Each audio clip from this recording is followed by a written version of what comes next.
Welcome, friends, to another edition of Economic Update, a weekly program devoted to the economic dimensions of our lives, jobs, debts, income, for ourselves and our children. I'm your host, Richard Wolff. I want to begin today by talking to you about a remarkable step taken by the city of Vancouver in British Columbia, Canada. It tells you where Bernie Sanders' kind of campaign is headed and shows you that it is already happening elsewhere in our neighbor to the north. The decision in Vancouver was issued by the British Columbia government, which has the authority. That government is currently a coalition of two political parties, the left-leaning NDP and the British Columbia Green Party. Those two parties together are the governing coalition. And here's what they did.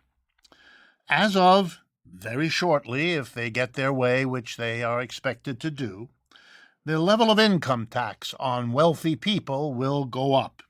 For those earning over $166,000 a year in U.S. money, their money above that, everything above $166,000, the tax on it will go from 16.8% to 20.5%. That is a significant increase. And the purpose has been made very clear. The people of Vancouver are suffering from gentrification, rapidly rising prices of homes, rents for apartments, and the government is pledged to do something to make Vancouver a livable, affordable city for the vast majority of people who are now being priced out. And that's expensive, and that will take time, and they have deemed it appropriate to tax those at the top, the ones who benefit most from gentrification, to pay for it. The same government, at the same time, announced it plans to levy a 7% tax on sugary soda drinks in order to limit the amount of tooth decay suffered particularly by younger but also older people. It is an attempt of that government to begin moving in a different direction from what has been the norm. Taxing the wealthy is coming, and it is coming to a theater near you. My next update has to do with a private report that was leaked. It was a report commissioned and paid for by the J.P. Morgan Chase Bank, one of the largest banks in the world. The paper explains whether or not, it answers the question, whether or not climate change is something that threatens the world, and therefore, if J.P. Morgan Chase needs to, and I quote, rethink its investments in the fossil fuel industry. And the conclusion of the paper, which I've now looked at, is remarkable. First of all, it answers the question with a resounding yes. Climate change is very real. Climate change's economic effects are enormous, and it is advisable for J.P. Morgan Chase basically to get out of financing the fossil fuel industry. That's oil and gas, for those of you who aren't clear on this subject. So beside one of the largest banks in the world taking a position, for example, diametrically opposed to that of the Trump government, and that, by the way, has been done by the largest money managing firm in the world, BlackRock, as well, so this is now a trend. But I want to go beyond that because the report says something even more important. It refers to the whole climate change issue as an example of, and again I quote, market failure. And here's what they mean, that for years now, decisions have been made on what is or isn't profitable based on comparing the revenues of an investment with the costs of an investment. And what this report does, which J.P. Morgan believes in, is to say we were wrong in our capitalist system. That's my words, not theirs. We were wrong in our system not to count the costs of environmental damage. Had we added those very real costs, many of the projects we've invested in over the years would not have been invested in because they weren't profitable. The revenues they generated weren't enough to cover the costs if you included the costs of the environmental damage. Good, says my economist hat. This is a recognition that markets don't count many of the most important costs of business in our capitalist system. In the second half of today's show, when we interview Tess Fraad-Wolff, she will explain, and I think you'll find it intriguing, that there are psychological costs of workplaces, impacts on workers that they take into their personal lives that really are big costs of capitalism that nobody counts, and that therefore the market, based on costs not counted, is making one wrong decision, one inefficient decision after another. The love of markets, the celebration of markets, as if a market-based economy is something to emulate, to celebrate, and to praise, means you don't understand how markets work, and in particular, how markets misestimate, ignore, and miss the real costs that go into the decisions made by market criteria. My next update is one that is increasingly in the news, one that many of you have asked me to talk about, and it has to do with this perennially embarrassing question here in the United States about the relationship between money and politics. Let me begin with a statistic to talk about one of the relationships between money and politics. There are three I'm going to talk about in toto today. The first one is when money is literally spent by or given to and spent by candidates for office. To give you an idea, I looked at the amount of money spent by major Democratic candidates trying to become the Democratic Party presidential candidate. And the money I looked at is the money spent in the last 3 months, up until, let's say, mid-February. Those 3 months are the 3 months since Michael Bloomberg entered the race. And the reason I chose that is because his entry marks a major escalation in the flow of money to candidates. So here are the sum totals of money spent on behalf of candidates in the last 3 months. Number one, Mr. Bloomberg, $409 million spent in those first 3 months of his effort. During that same time, the second billionaire running, Tom Steyer, spent $254 million. In third place, Bernie Sanders, who spent $117,000, roughly a quarter of the money spent by Mr. Bloomberg. Elizabeth Warren, $91 million, Peter Buttigieg, $76 million, Joe Biden, $63 million. Michael Bloomberg, $409 million, Joe Biden, $63 million. It's not even close. Vastly different amounts of money. The reason you've heard about Michael Bloomberg and Tom Steyer is not because they have a large political base. They don't have any. But what they do have is money. And if you think money doesn't shape our politics, then think about the fact that you've heard of and will hear of Mr. Bloomberg and Mr. Steyer because they outspend everybody else by enormous amounts. But that's not all. What about the money spent on lobbyists, those people who are paid to be not only in Washington, lobbying the government, pushing whatever the folks who pay them want, but also in every state house, in every state of this country, and in many mayoral offices too, If you have the money to hire lobbyists, you get the ears of the politicians. That's how money makes things happen. Nor are we done. Then there's the money spent on countless think tanks, media outlets, schools in which some ideas are promoted over others. You know, it produces a dead, stale conversation when money shapes what positions are heard, what positions are thought about, what positions are written about, what you see on television, and you exclude those who don't have the money to buy their way in.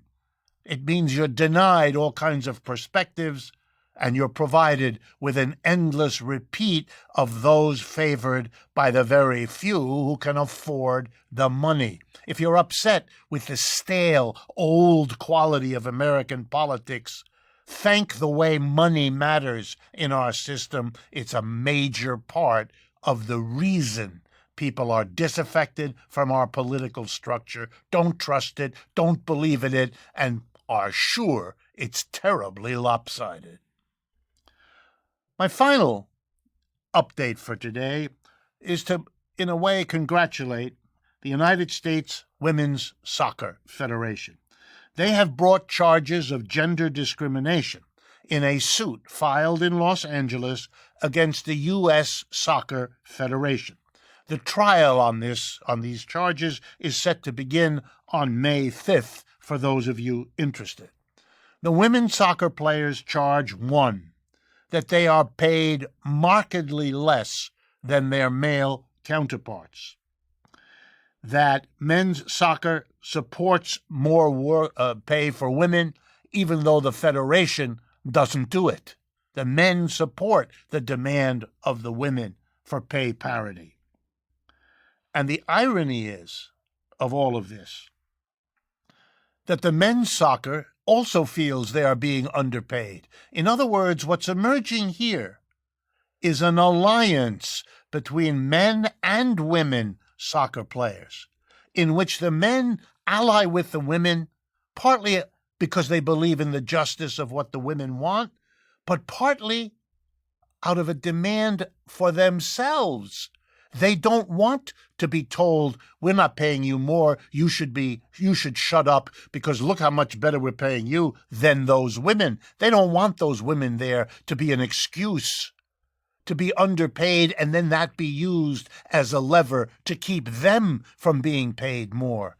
They understand, which is why I'm bringing it up, what all of us should understand, that these pay differentials between men and women, between white and black, between educated and uneducated, between older and younger. These are so many mechanisms to enable the employer to play one against the other. To say to the men, you should shut up because the women get paid less than you. To say to the women, we give you certain side benefits, time off for your families, therefore you should accept lower wage. These are ploys. They have one goal in common, to leave more profits for the employer and less for the employees. Don't be fooled. And the women's soccer players are taking the lead in refusing to be fooled and underpaid as they have suffered for so long. We've come to the end of the first half of today's economic update. I want to thank you and also to remind you, subscribe to our YouTube channel. Follow us on Facebook, Twitter, and Instagram. Be sure to visit democracyatwork.info. That's our website to learn more about other Democracy at Work shows, our union co-op store, and our two books, Understanding Socialism and Understanding Marxism, which you can order from the website. And lastly, a special thanks to our Patreon community, whose invaluable support helps make this show possible.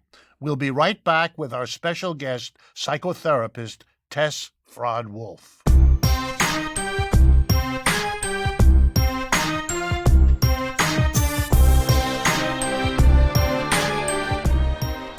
Welcome back, friends, to the second half of Economic Update for today. I am very pleased to bring to the microphone and to the camera a guest who's a specialist in psychology. It's Tess Fraad-Wolff. She is a psychotherapist practicing in New York City. She's worked with both individuals and couples for nearly a decade now. And she has also trained in art therapy and in hypnotherapy. So thank you very much, Tess, for joining. Okay, I want to jump right into it. This is a show that talks about economics a lot, but today's program has you here because I want to explore with you the link between how we experience the economy, particularly in our jobs where we work, on the one hand, and how it shapes our psychology, and a little bit on the back and forth, how the economy shapes our psychology and vice versa. So let me begin by asking you to kind of look back into your practice and what you've learned.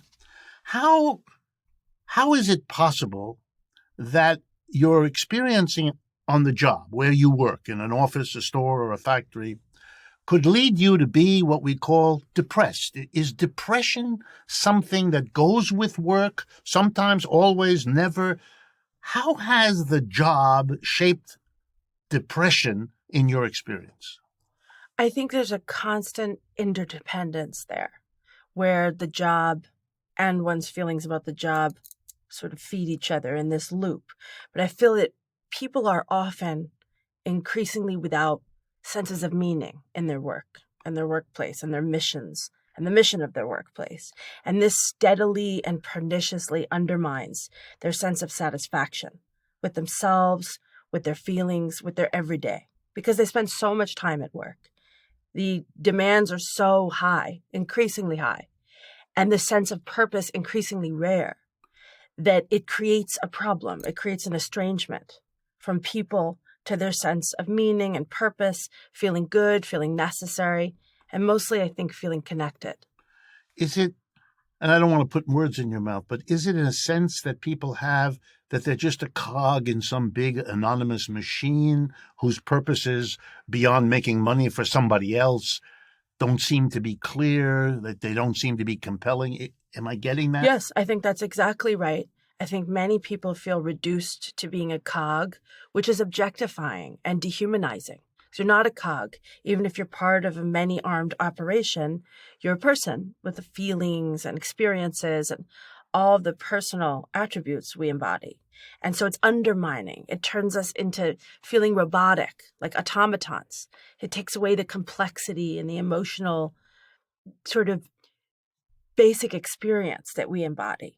It takes all of that away to feel reduced to just being a piece of a piece of a piece, especially if one doesn't feel particularly satisfied from the entire mission of their workplace or, whomever, for whomever they work. Also, in our capitalist system, things are organized hierarchically. All the interesting questions and problems, design of the business, goals, mission, that's all done by a handful of people at the top. Yeah. And that excludes the vast majority of people. So in a sense, the way we've organized businesses produces the very I'm just a cog in a vague machine mentality. Yes, and there's all sorts of labels that different workplaces enforce. Some of them give numbers. I had heard that Amazon people had numbers. The 6 was higher than the 5 and so on. If you talk about the reduction, the objectification, and the dehumanization of saying like, oh, this is my friend, fill in the blank. She's a 3, but I'm a 4. Oh, here's a 5. It really turns people into different heights. It's very, very reductive. And I think it undermines one's senses of connectivity to self, to other, to workplace, to one's time. There's a joke that I've come to borrow from I don't know who that talks about trying to be funny, that thing after work that we stop to do at the bar on the way home is called a happy hour, which kind of tells you what the other hours must be like to make that distinction. Yeah. Is that joke's notion of unhappy like what you mean, that it can be depressing to be a worker in our system? It's extraordinarily and particularly depressing, I think, for human beings to feel asked to partake in things that have nothing to do with them. on a repeated, lengthy basis. I think there's something terribly wrong when we feel that we have to participate in something that has no regard for us, no regard for our humanity. There's a splintering of a sense of self and self-esteem and coherence internally that starts there. And I think it's very widespread. I think our society, contemporarily speaking, has normalized the notion of, oh, you're an artist. What do you do, to make it? What is your job that you don't like? What do you really do? What do you really want to do? All of this has been normalized as though we should somehow make peace or accept the idea that we're going to spend an inordinate amount of our times, the time at work, doing something for which we have no particular affinity, with which we have no particular relation. It's terribly lonely making for the majority of people. As an economist, here's a question. Isn't it reasonable to suppose that workers depressed for all the reasons you've just gone over are not going to be as productive or efficient as they might otherwise be if they had a different relationship to their job? Oh, definitely. I think there's been studies about this on working on Friday and the 4-day work week and all the discussions there, because it absolutely results in less productivity in all sorts of measurable and less measurable ways, in terms of the attitude with which one presents at work, in terms of camaraderie, solidarity, in terms of just care that someone might give for a mission for which they might not have to feel great relationship, but something. When you take away people's humanity, you take away their capacity to give humanely, too. This is extremely important, because what you're saying in so many words is that the capitalist way of organizing production, top-down, hierarchical, a tiny number of people making all the key decisions, isn't necessary, isn't efficient, can't be justified by some notion of productivity requiring it. It's justified because those people want to keep getting the bulk of the money out of it all and reduce everybody to exclusion from that. And the end result is we all pay in less productivity. Absolutely. Absolutely. And it's a self-spinning cycle, because people get more depressed and they get more likely to accept depressing work circumstances. So you can certainly stretch and widen someone's tolerance for mistreatment by slowly depressing them over and over again into inactivity and all sorts of other problematic states. What about the logical next question? How does the depression that comes out of your work situation impact your personal life, your family life, your romantic, relationships, and so on? I mean, countless ways in which people, because at base, we first have a self-relationship. And then from our self-relationship as people, every other one of our relationships is informed. So very first is how we relate to ourselves, because we're our first mirror and a reference point and all of these things. And then we relate to other people. It's not that the relationships are all identical. They aren't, to self or the other particular relationships and their respective qualities. It's more that first we have to have connection to how we feel and what we think and what's going on with us. Then we can connect to other beings. And so when that's undermined by an estranged relation to work and workplace mission, we start separating from what means something to us. Because in order to go to the same job over and over again, you have to start separating. It's a coping mechanism. Otherwise, you just weep all day and you can't be, acceptable. And that can then result in people connecting less with spouses, with partners, with friends, with children, with colleagues, with all manners of contacts. Yeah, it's what some of us have seen on the job when you begin to notice one or another of your coworkers kind of fading out, turning inward, becoming a little less of a social being. And less present. And less present even to themselves. Absolutely. And less emotionally available for whatever may be happening. Positive, negative, or neutral. There's just less availability if you're distracted or dissociated. When people are in pain physically, sometimes you see them and their faces sometimes are a little pinched. Sometimes there's a little bit of sort of withholding energy that comes from them when they're in pain, when they're trying to navigate sitting or walking or doing whatever they are when there's pain. And the same thing happens on an emotional level. It's just imperceptible and not often discussed. So there's a part of them that already isn't there. Even before they walk in, even before they might be spacing out at this or that part of the work. They're already kind of less available. And then there's less and less availability after that. Let me push you on this. Would you say that people are or are not, in general, based on your practice and in your life, are they aware of being depressed when they in fact are?